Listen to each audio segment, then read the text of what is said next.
বিসমিল্লাহির রহমানির রহিম।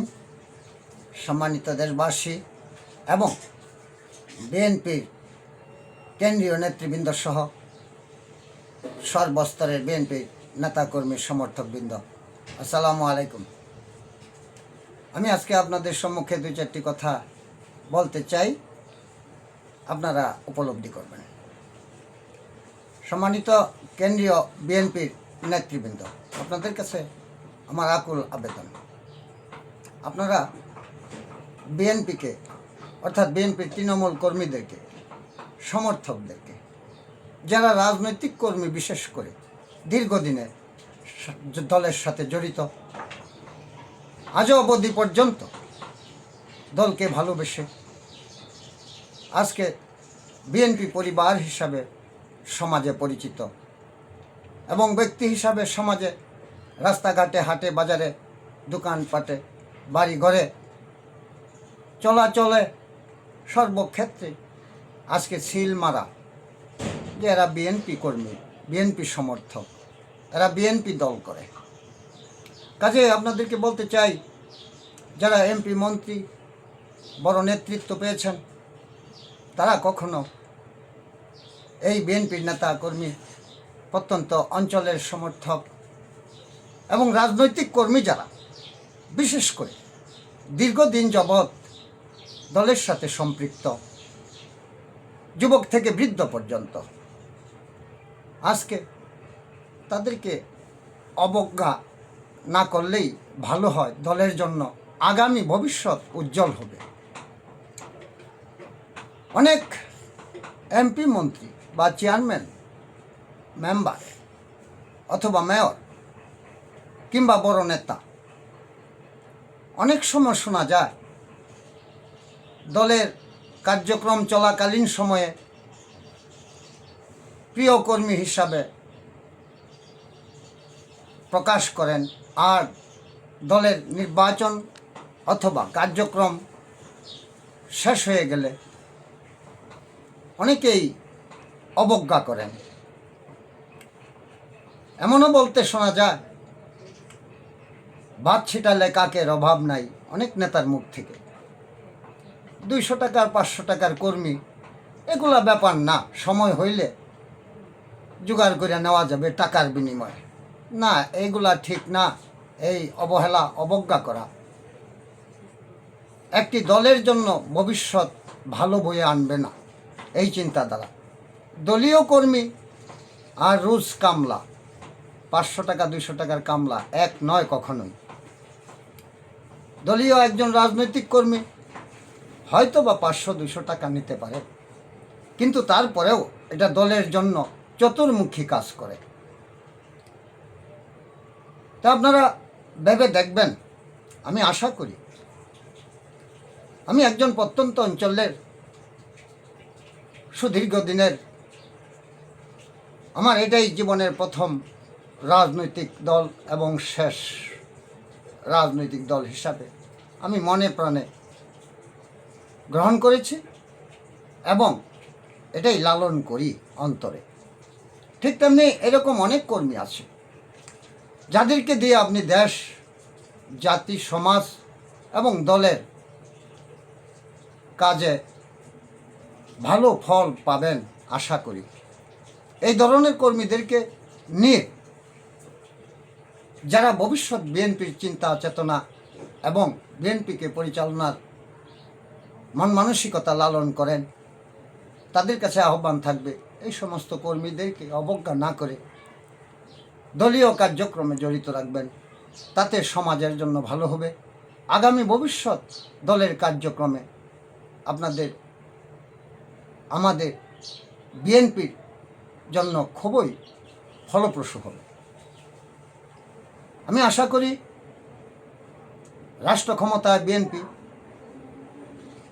আজকে এই রাষ্ট্র ক্ষমতার পাশাপাশি বিএনপিকে রাজনৈতিকভাবে জনসম্পৃক্ত, তার সহিত সম্পৃক্ত রেখে এবং সরকার পরিচালনার পাশাপাশি জনগণের স্বার্থে প্রকৃত কর্মীদেরকে নিয়ে প্রকৃত আদর্শিক রাজনৈতিক জনসম্পৃক্ত বিএনপি আপনারা পুনরায় গঠন করে আগামী ভবিষ্যৎ রাষ্ট্রের সফলতা, জাতির সফলতা এবং রাজনৈতিকভাবে দলীয় সফলতা অর্জন করবেন, এই আশাবাদ ব্যক্ত করি।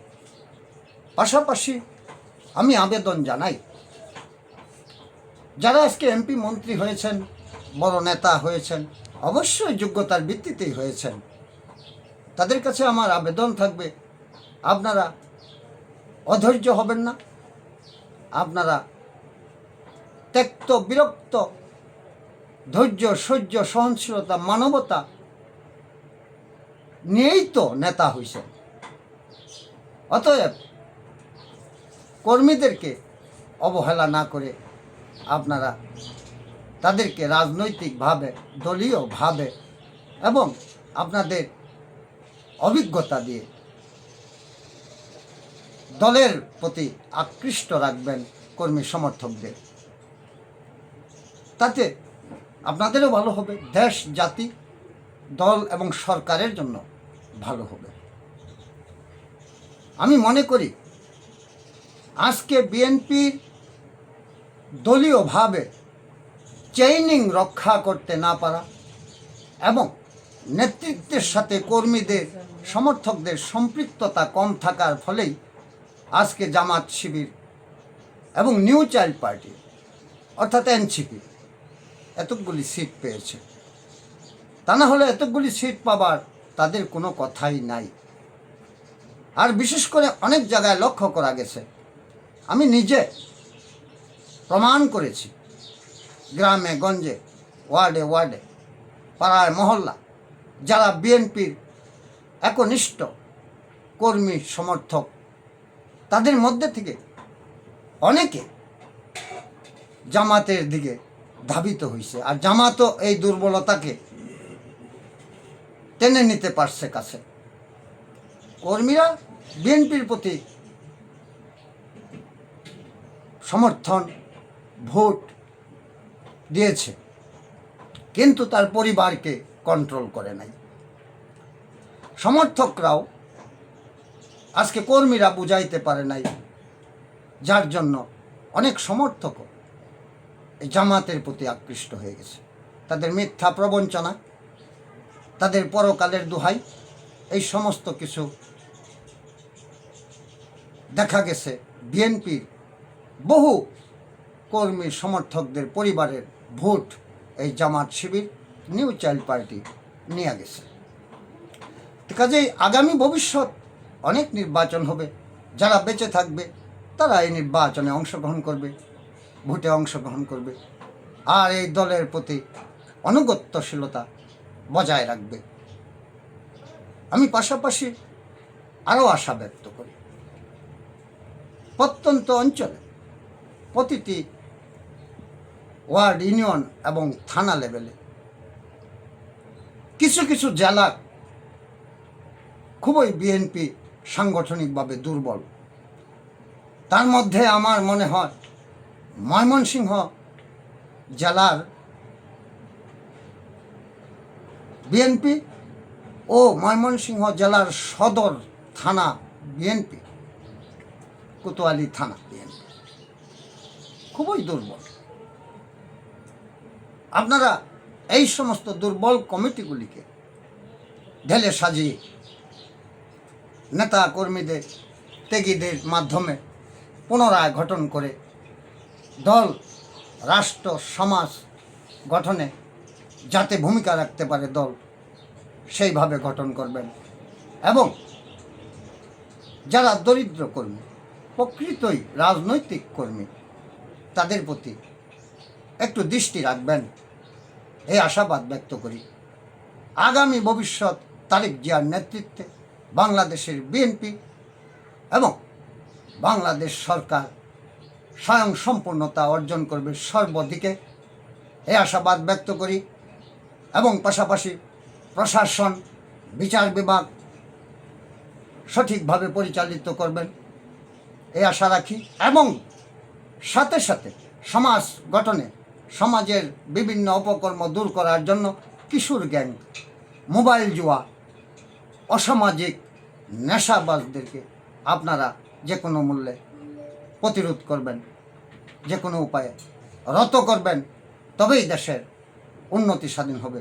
শিক্ষা, স্বাস্থ্য, সামাজিকতা রক্ষা এগিয়ে যাবে, বাংলাদেশ স্বনির্ভরতা অর্জন করবে, বাংলাদেশ কর্মসৃষ্টি হবে, এই আশাবাদ ব্যক্ত করি।